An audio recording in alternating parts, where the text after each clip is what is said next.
Everyone, this is Dave Dubeau with another episode of the Property Profits Real Estate Podcast. We're doing a spotlight interview today with Nick Beveridge, who is coming to us from Coeur d'Alene, Idaho, and he is one of the main movers and shakers with the North Idaho Real Estate Investment Club in Coeur d'Alene. I think you've got two different places that you guys are holding meetings. Is that correct, Nick? That's right. Yeah. Well, welcome. Couldn't have better myself. Thanks for having me. My pleasure. So, Nick, tell us a little bit about your club, your REI, and what it's all about. Like, how long have you guys been going? How often do you meet? How many members do you have? Those kind of things. Yeah. So I started it, I want to say close to 7 years ago or so, right at the start of 2015. I was a real estate agent, and I had just gotten into investing finally. At that point, I've been always wanting to be an investor. Yeah. So I decided I was kind of sick of making cold calls all day and working with retail buyers and sellers, and I wanted to work more with investors. And I remember hearing a podcast with a guy in Alaska that built a real estate team through these networking events that he put on every month. And I basically just copied his system. And I remember the first meeting I had like 44 people show up. Nice. And in my normal real estate career, trying to get 44 people to meet with me would have taken a whole year. Yeah. So I just thought it was an incredible opportunity that nobody was taking advantage of in the area. And I just thought, hey, it makes sense if you want to work with people that are obsessed about real estate, just bring them to you. Yeah. And this club really worked. That is fantastic. So yeah. There weren't any other clubs in the area at the moment, or you just decided to start your own as well? There really wasn't anything in North Idaho. There's a club that was held monthly in the Spokane, Washington area that a lot of people went to, and it became kind of like a salesy. They're always pitching you something, and then turned into like a network, like a multi-level marketing type of education sales pitch. Okay. Yeah. And it just kind of went away from education and more towards, you just feel like you're at a sales pitch. It's just a different feeling. So right. I just wanted to create something just a little bit different, more pure networking, give everybody a chance to work with each other, give everybody a chance to speak. It also kept me fresh, and I had to keep up with what's going on in the market every month because I would present market updates, what's going on in the market. Yeah. I had to work on my personal development skills because I was scared as hell to talk in front of people. But I got over that within a few months. Liquor certainly helped the first few. Supposed to do that after the meetings, Nick. Yeah, with me, I just took a shot or two before this. I don't care. Pretty open book, but it's been going great ever since. I was on my own back then. Yeah. And now I've got a team of there's currently 12 people on our team. Wow. In my real estate sales business, and we all invest in real estate as well. I also have a construction company, a media company, and have a nice portfolio of rentals now. Getting in the well drilling business, and just all kinds of great stuff that has come out of it. And it's all thanks to pretty much just starting this little hub of getting people together every month. And no matter how little experience I had at the beginning, I was looked at as the expert that everybody wanted to meet with, and kind of went from there. Oh, that's wonderful. So that's a great inspiration for folks that are in smaller areas that perhaps don't have REIAs or investment clubs locally, is just go out and start your own. Why not? It makes sense, yeah. Right? So Nick, what does the club look like these days from 5 years ago till today? You started off with 44 people. How many people do you have as part of the club now? It's pretty much the same. We have anywhere from probably 30 to 55 or so people that usually show up every month. Mm-hmm. A lot of them are regulars. We always get a few new people.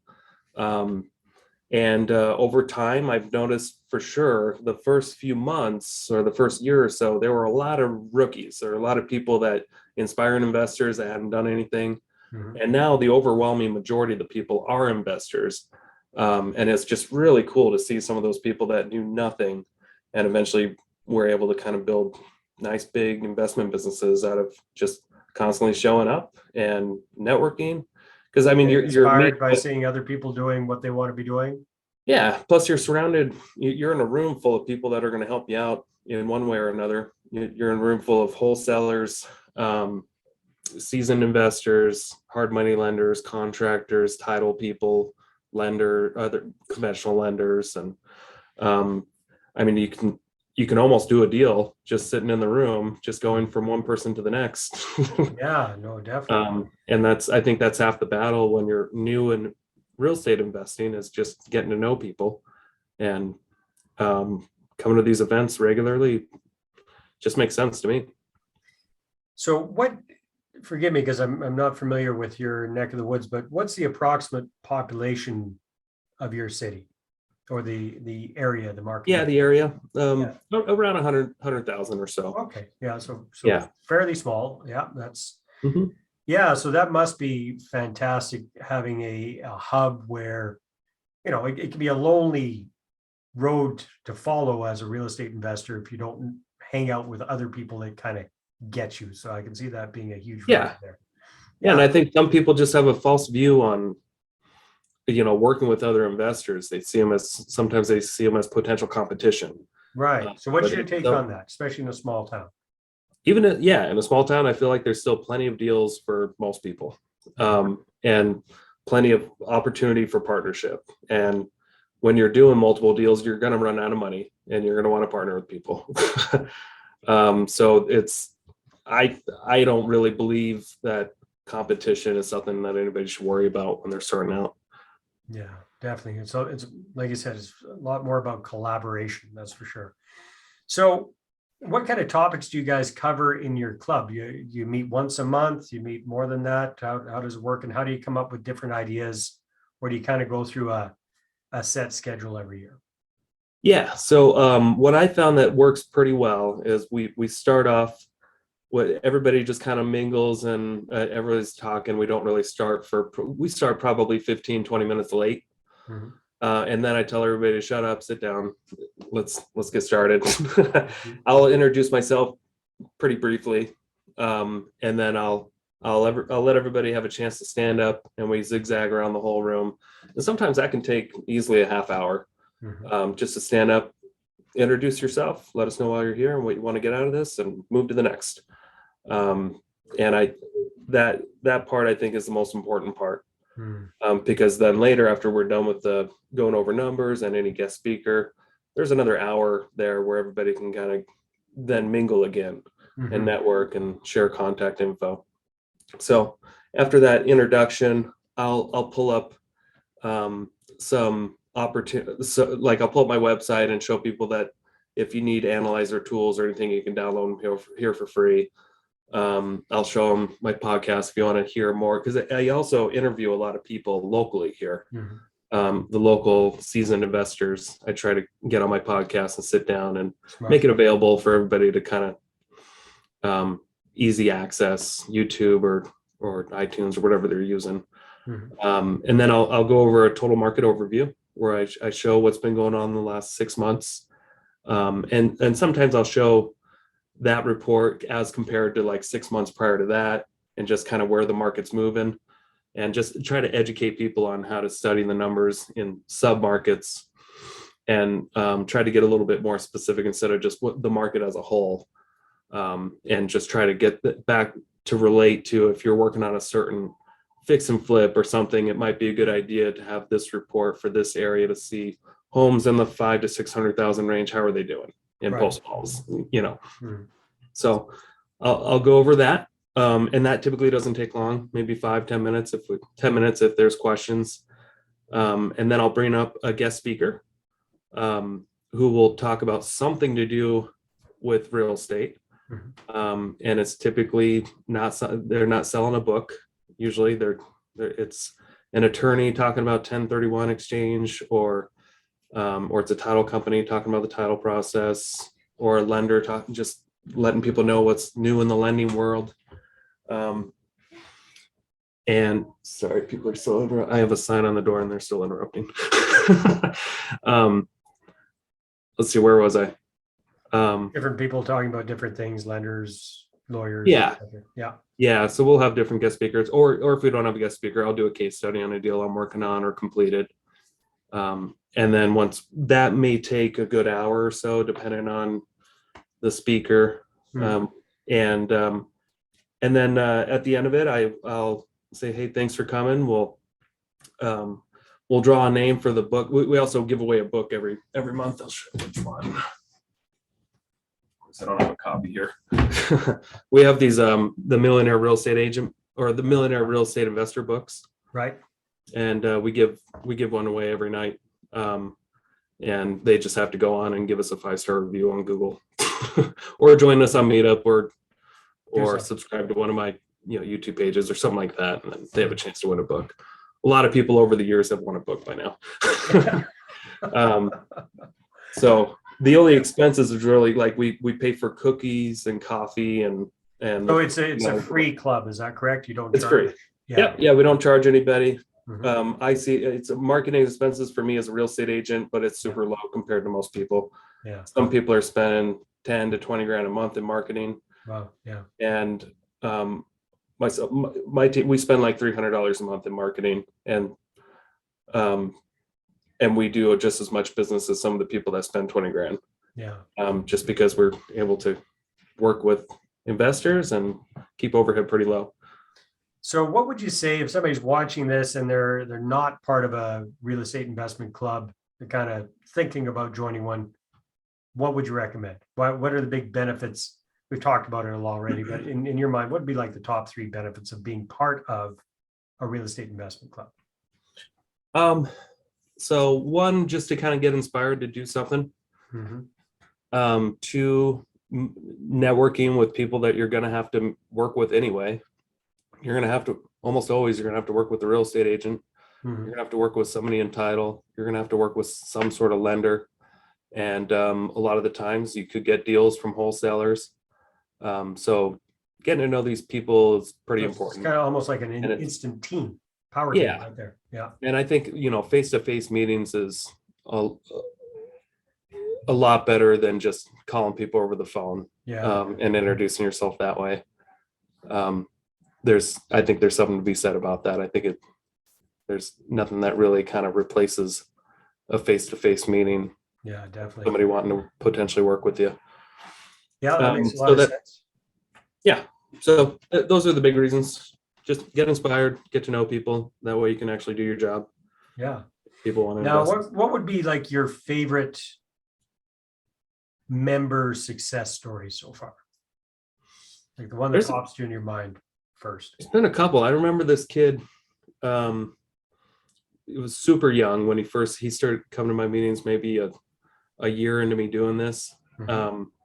And he had just dropped out of college and was super psyched about real estate, but had no idea how real estate worked or what he wanted to do in real estate. He was just excited to be there. And that's all he said. Just excited to be here and learn something. Yeah. And maybe I'll be a wholesaler or something like that. And it was so cool. He just kept coming and just kept absorbing information. And today he's a bigger hotshot than I am.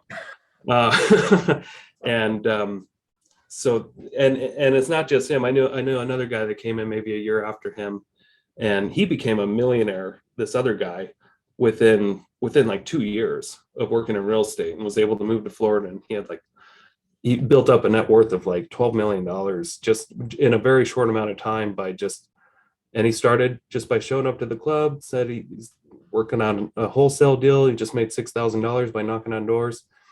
And this guy was working full time in tech and had a family to take care of. And it's just really cool to see that. Those are inspiring stories. The people that just start and then all of a sudden they just become wealthy, and they just seem happier. Yeah. That they're able to accomplish something like this just by not. And I'm sure those people would have done whether they came to our club or not. Those type of people. But I'm sure it helped. I'm sure being surrounded by other real estate enthusiasts probably helped a lot. Yeah. That's fantastic. So Nick, if people want to find out more about you and your club, what should they do? You can go to northidahorei.com. You can see all our info there, when our next meeting is, where it is. We meet the first Thursday of each month in Coeur d'Alene at the Keller Williams Realty Building. And then the second Thursday of each month, we meet up in Sandpoint at a local brewery. And that's one where we drink a little beer while we're having the meeting. So, Nice. yeah, a little smaller town, but there's still a lot going up in Sandpoint. So Now, all of your meetings are in person. You're not doing, how did the whole pandemic thing affect things? yeah, so when the pandemic first started, we switched to like a Facebook Live video. So we have like a private Facebook group, and we started doing live videos on there. When we did our first one, we were kind of not really bummed, but like we were doing it, we just noticed maybe like 5 or 7 people were watching at a time as we did it for about an hour, and just kind of had fun with it, and did more like a podcast style live event. And then I noticed about a week later, I saw that same video had like 400 views. So it was kind of interesting to see, even though it's kind of really didn't tell people up front. It's just kind of funny how a meeting online can be watched over and over again by who knows how many people. What are you guys doing now? Are you doing a hybrid, or are you just doing 100% live? Yeah, so we took about 2 months of doing it online, and then we went back face-to-face meetings.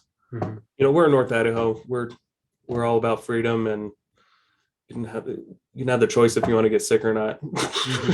Come meet with us. We try to take some precautions. We started hosting it on Facebook Live as well, for those that can't make it. So most of the time we have it on Facebook Live as we're having the live event as well. So kind of a hybrid now. Yeah, that's smart. Yeah, that's good. Well, Nick, thank you very much. It's been a lot of fun, and congratulations on getting your club up and running, and not only that, but keeping it running and getting some amazing success stories out of it as well. Appreciate it. All right. Thanks, Dan. All right, everybody, take care. We'll see you on the next episode.